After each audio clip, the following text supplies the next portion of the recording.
Hello, how's it going, everyone? I think it's going great for me, though my neighbors are being loud today, so if you hear any weird sounds in the background, I hope I was able to cover them up enough that you won't be able to hear them. But that's just how it works. So, let's actually get on to the video.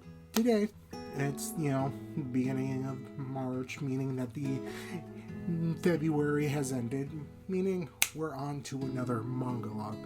Which, February being the shortest month out of the year, less time to read. Also, the fact that I finally got into another game of D&D that is taking up my Wednesday nights, so that's always fun. But I did read quite a bit, around the same amount that my average is each month, so that's always great. So, on to stuff that the numbers, if you will. So, for February, I had finished 35 volumes of manga, read 0 comics, great person up the stairs, and finished 1. Granted, the one that I finished was a little bit more adult, and I will not be talking about it on the video. So, it's 18 plus, if you're wondering. And if you're wondering other reasons why I would read it, because I like the art in it. Shut the fuck up. Anyways. So from there, let's go on to the stuff that I started reading this month, which, based off my notes, all happened within the same day. That on the 6th of February, I read all 3 of these volumes and started all 3 of these series. That's just how it shakes out sometimes. So let's get on to that. Also, one random thing before I get into the actual thing.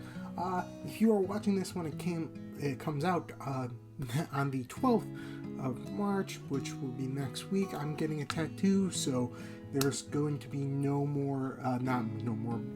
video that week. So if you're wondering why next week there's no video, it's because I'm going to be sitting out for a few hours to get my forearm tattooed. That's going to be lovely. But on to the actual video. And the stuff that I had started reading February, you know what I mean.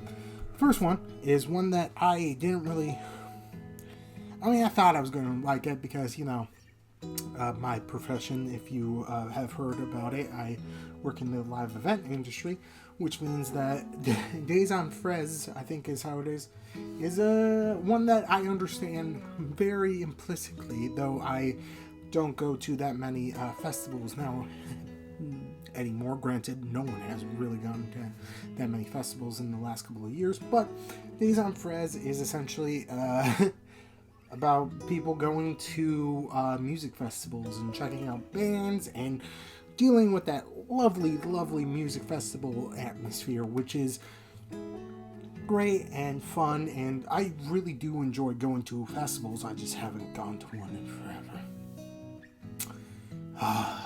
And small part of me wish that I was able to go to Warped Tour when they were still doing their thing.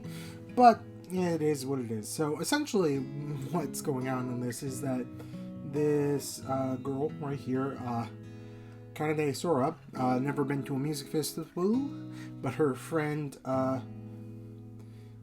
Tora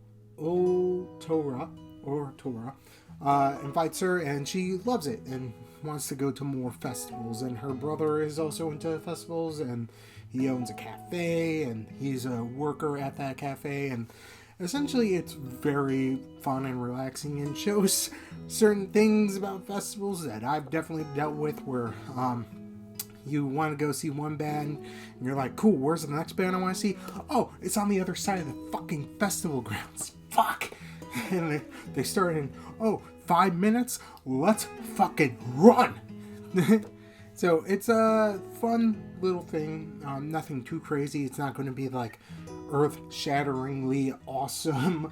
It's just kind of relaxing. And if you've gone to festivals before and you've worked festivals before, you kind of understand the sentiment. So yeah, it's just a fun little slice of life thing. Really enjoy it. On from there, one that I randomly picked up because I said, fuck it, why not, is this little one called The Eminence in Shadow.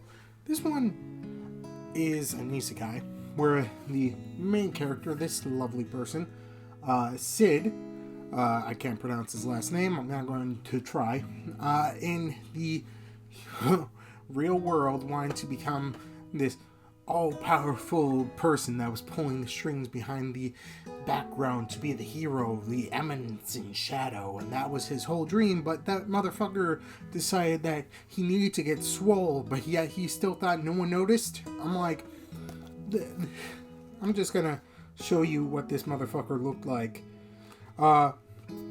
He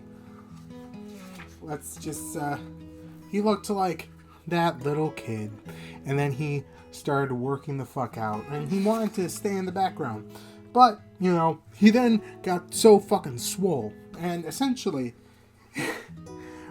like every time he was like, they don't know who I am, and I'm like, motherfucker, you look like a fucking bodybuilder. Like, your muscle mass is twice everyone, and you don't think they notice you? Like, what the fuck is happening here? Like, no, they notice you. And eventually he was like, I need to learn magic. That's how I can become this all-powerful person pulling the strings in the shadows. And he eventually gets isekai'd, where he actually goes to a world and is essentially setting it up that way. And then he was like, I need an organization, so saves an elf, makes up this ridiculous story, and then later on in this first volume, it seems like the story he made up is actually true, but yet he still thinks that it's not real. Like, I think, based solely off of how I read it, he just made it up and thought, no, this can't possibly be a thing, only to realize that it actually is a thing, and he just made it up, and he was just lucky enough to guess all the plot points to it. I'm just like, what? You just so happen to guess that the Demon Lord is taking things over, and you want to stick into the shadows so they can't find you? Because that's what you actually want to do in your life, but in actuality, it's really the best way to defeat the Demon Lord?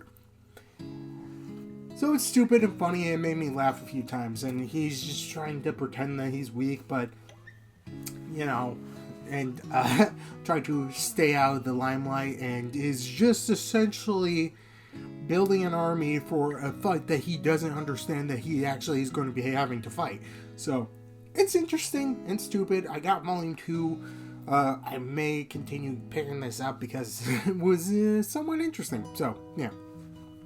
Though that might change with volume 2. But, what are you going to do? From there, one that I think a lot of people know, but I finally got around to reading it, and I've already picked up volume 2 because it was fucking good, and that is Fenrir? However you pronounce her's name. Beyond Journey's End, which is, it's a very interesting concept that I wish more people would take into account. So essentially, this is the party that goes out to defeat the Demon Lord. They are successful, and the story picks up right after they get back home and are celebrated as heroes, and they all go their separate ways. And Fenrir is a mage and is just like, I'm gonna go adventuring and check out the world to get more magic, and she's an elf, and elves in fantasy are kind of a little bit different depending on where your sources are, but the main factor that all fantasy has is that they have ridiculously long lives. Like, for instance, the one that I know best in Dungeons and Dragons, specifically 5th edition because it's changed slightly over the years, but in 5th edition lore, elves can live to be 750, and that's the average. Well, the next race that can live as long are, I think, dwarves and gnomes that can live to be at least 500 years. So, essentially, what you're looking at is a race that will live longer than any other being, and the thought process of how they deal with that if they make friends with like humans or other shorter lived races. Like, it is a very interesting thing because she didn't realize that the short amount of time that they were together was all that short, because a decade to her when they were together wasn't that crazy. It was just like, perception wise to her, maybe what could feel like a year to us, so to speak. And her dealing with the fact that her friends are now dying and her wanting to understand where, like, what's happening is interesting and very, very fun. Sad at points, but fun to see her change her perspective on the world. It's ever so slightly, but it's very interesting and very well written and well drawn, and I'm happy and sad at the same time reading this. And at this point, she has an apprentice by the end of volume 1, and 2 of her friends are dead, and I'm just like, I'm happy that she's feeling like, I don't know, it makes me feel sad, but at the same time, I just want to see where it goes. So, yeah, very well executed. I've already gotten volume 2. I will probably continue getting this series on a regular basis whenever I see it. So, yeah, really good, really awesome. And just to recap, these are the lovely, lovely series that I started this month. So, yeah, on to... because it's only 3 series that I started this month, I will now talk about a few others that I've continued to read that I feel like some people want to know more about. It is what it is. So, I don't know how to segue, but... So, onto more series that I've continued to read this month. I've only picked 4 because I didn't really think that much. I've already talked about several that I've already read in February that I've continued to read, but I figured these 4 I haven't really talked as much as I would feel like I should. So, from there, let's just get into it. The first up on the stuff that I've continued to read is The Wandering Witch, The Journey of Elena. And this one is very interesting. It's the best way to explain it is sort of, if you've ever read Kino's Journey, where the main character, as they travel the lands, they essentially go to different countries and have small vignettes where they experience sort of stories within the land and move on, where they slowly, like, time is progressing, but you don't know how much time, and it's interesting to see how characters react in the short little stories as Elena is journeying throughout the world and experiencing what the world is like. It is very interesting. There are some pretty fucking dark stories, but also stories that I'm just really happy about. Like, the first story in volume 3 involves a princess that runs away from the kingdom that is supposed to be marrying this prince from another kingdom, but a knight that serves her is looking for her, and Elena is trying to get her to be with the prince, but turns out her knight loves her, and both of them are women, and her father was like, no, you're gonna marry the prince, and fuck you. No. That was essentially the princess and her knight, as they were just like, let's elope and run the fuck away. I mean, it's a solid plan. It worked up until the prince came to get her bride. Turns out no, but ended in a very nice little thing where the prince decided to legalize gay marriage in his land, and now they're lovely married. And I think the father of the other kingdom is like, fuck, well, I guess it's fine now. So, and then there's other stories that literally rip your fucking heart out and throw it to the ground.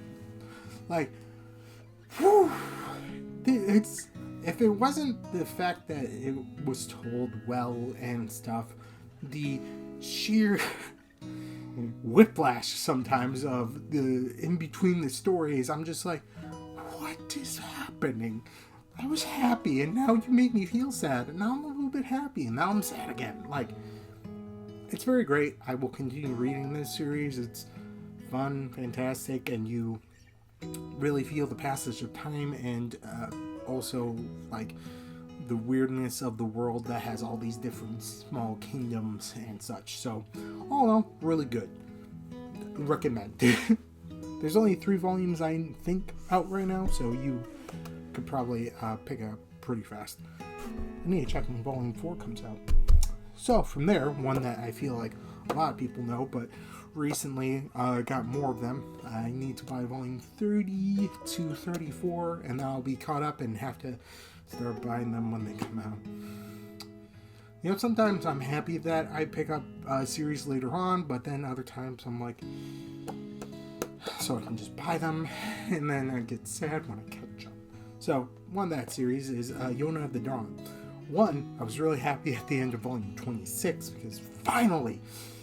But at the same time, I'm really interested to see where the story goes, and the fact that it's no longer, up until this point, some secrets that were kept secret from people are no longer secret.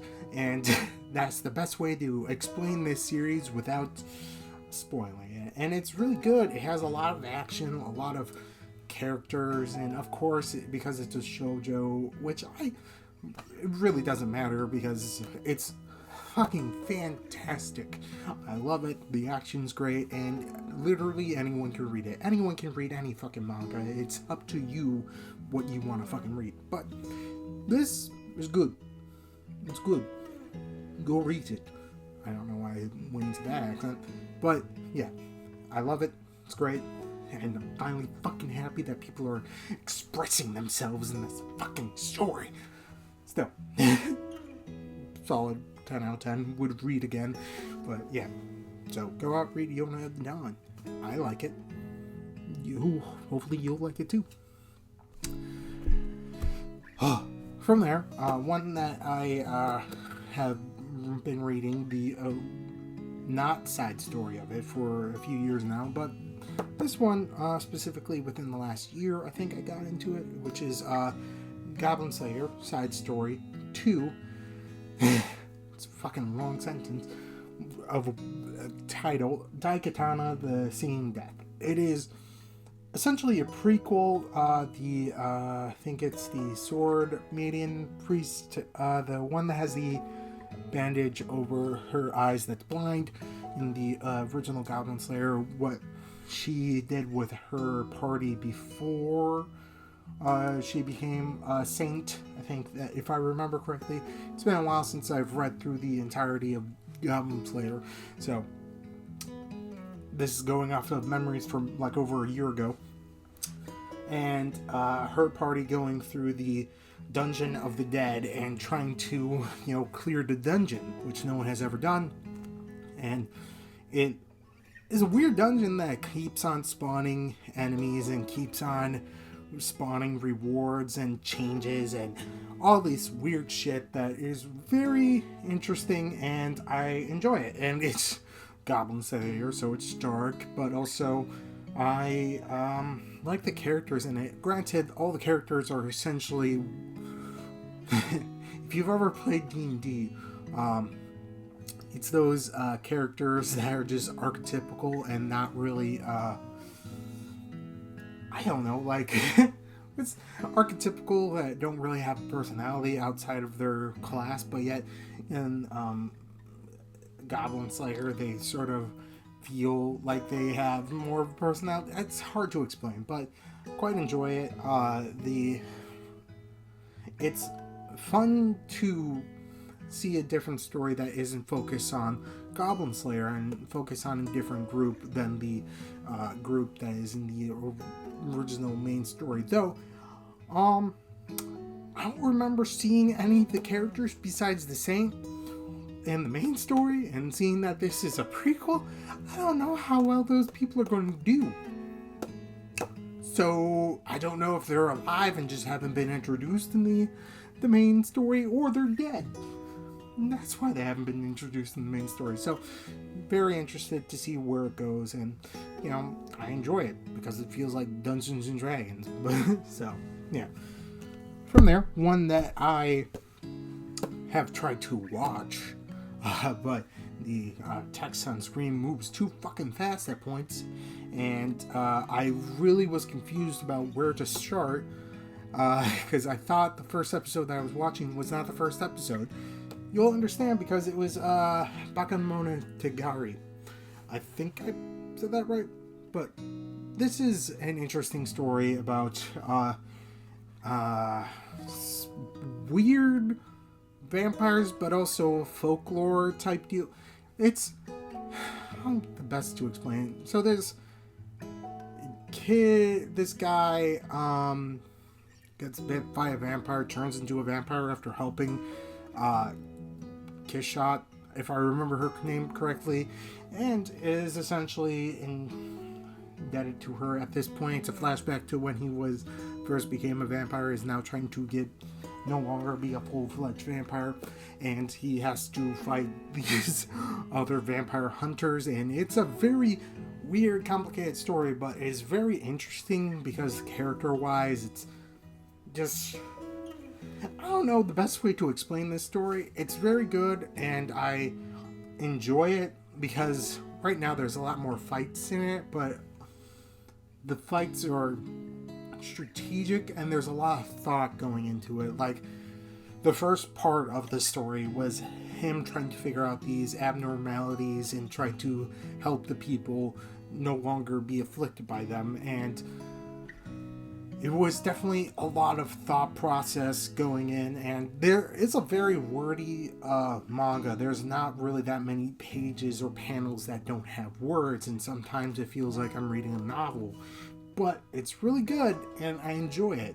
So if you understand that, then go read it. I don't know what else to say. So from there, let's just say that was the ones I wanted to talk about. Look, sometimes I don't know what to say at points, and that's fine.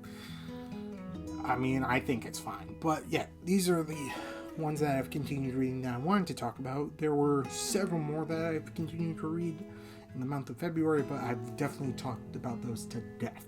So, from there, let's just end the video.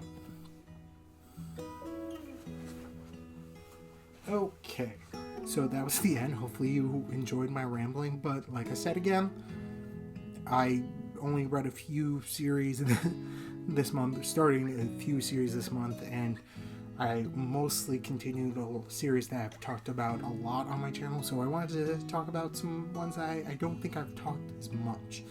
And also the one that I did finish this month shouldn't be shown on YouTube, so there is that.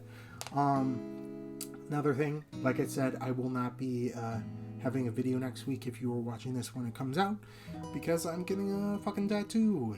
This lovely space, it's going to be covered up. It's going to fucking hurt. That one, it's going to be all up the bone.